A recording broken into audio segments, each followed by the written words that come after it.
And it was very difficult. You had to be very careful, and there were laws that were in place that if you were caught on the street with, you could be in drag, but if you were caught with breasts on or female underwear, you were locked up because you were, how did they put it? I don't know how the wording was, but you were incognito to commit a crime. Monotonous or 30 days salt air I sniffed while I was shipwrecked and... My father was a reverend of the church, and I came home that afternoon from school and I was drunk. And I always protected that I don't want my parents to know that I'm gay. And that day I came home and I didn't realize my father was in the house, and I was like, I was acting really queenie, was very gay. And as my mother said to me, "What are you doing?" And I said, "What?" And I could see my father was just sitting there with his face like, and he was so shocked, and I was shocked, and I didn't know. And later on in life, when I told him that I was gay, he said to me, "The day when you walk in like, oh, Queenie," I knew. We could laugh about it now because in my family it was taboo to be gay, and now I can laugh about it. It was really, really funny. For them, the word homosexual doesn't exist in the dictionary. Very ignorant. They're very conservative. And they don't accept me as being gay, so when I visit them I have to be another person and pretend that I am something that I'm not. Therefore I don't visit them at the moment. I'd like to think that we as performers have blazed trails as far as drag goes, and we've opened the doors to a lot of heterosexual audiences that come and enjoy the show and have a good time with us. Oh, booby, booby, my chest was supposed to grow. My cleavage was... I think it's a culture that is, I think drag culture has been around it's been around since the 13th century, but I think it started off it started in theatre and it's maintained in theatre, but through the years, through passion, through individual passion, it has been able to follow into a lot more areas. I think there's a lot of more psychology behind drag than what the general public actually. Must go on the right way. We gotta tell us alone on the right way. But she's been rolling around on the right way. Darling, I'm on your side of town on the right way. Gianni and I were such good friends. I couldn't dream.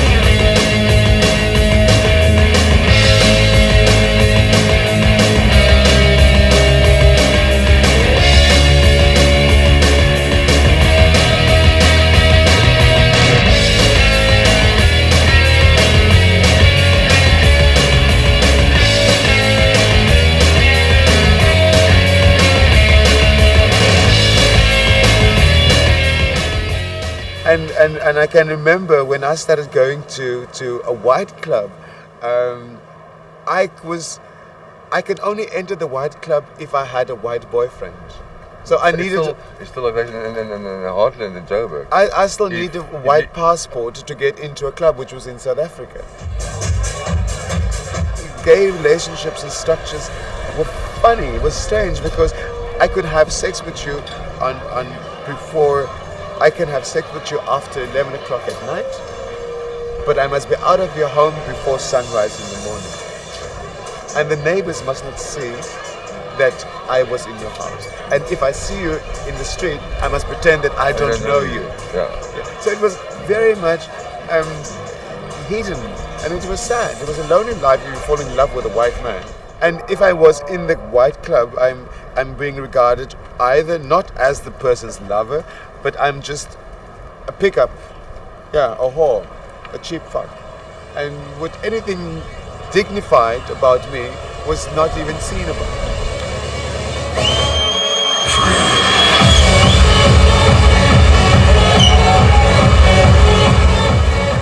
I'm better in bed.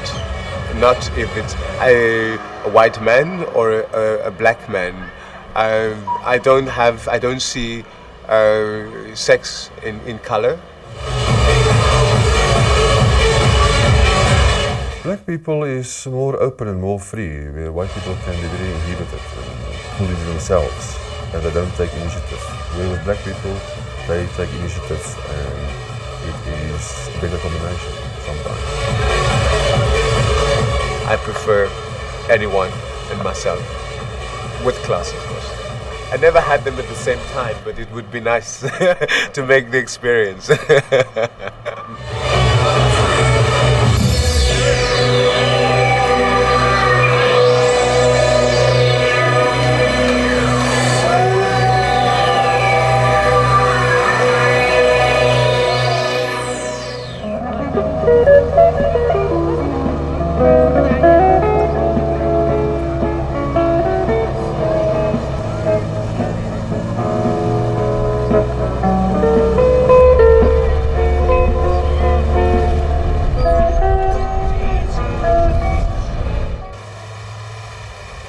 Siegfried and Dean live apart Monday to Friday. Each weekend they have to travel the distance which separates Cape Town from Johannesburg in order to be together. Sex sometimes can be quite overrated, like drugs, you know. It depends on who's your partner, and all these things you talk about, like love and solidarity. If there's all those things, then sex can be good. But if there's none of that, then sex can be overrated.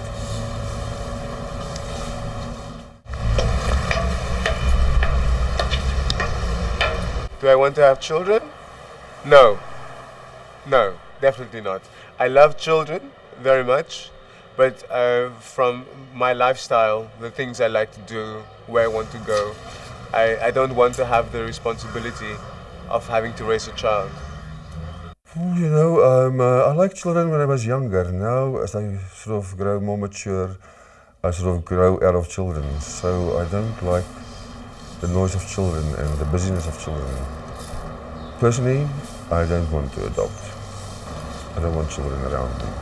Too much noise, too much busyness, and too much responsibility.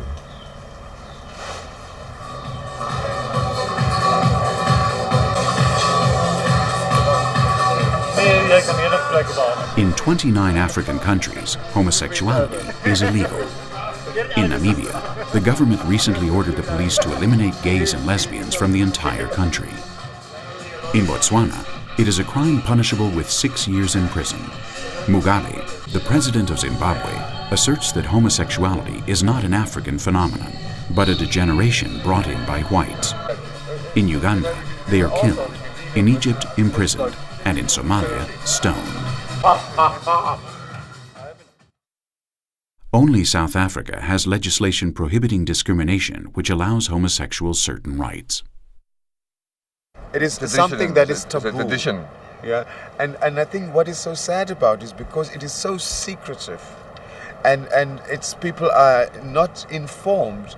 It has become the breeding place to spread HIV and AIDS because no one talks about it. It's taboo. It's forbidden to speak in Muslim countries. And I know of Muslim people, Muslim communities. Oh, I must be careful with this. I know of in Muslim communities,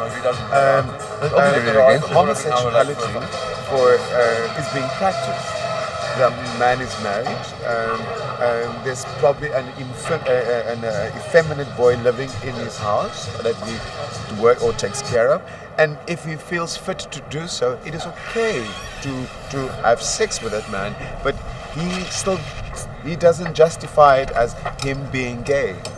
And it happens the same principle, the same thing happens in black communities, where if you are a little bit of a soft black boy, It is okay to sleep with you, but it doesn't make me a gay man.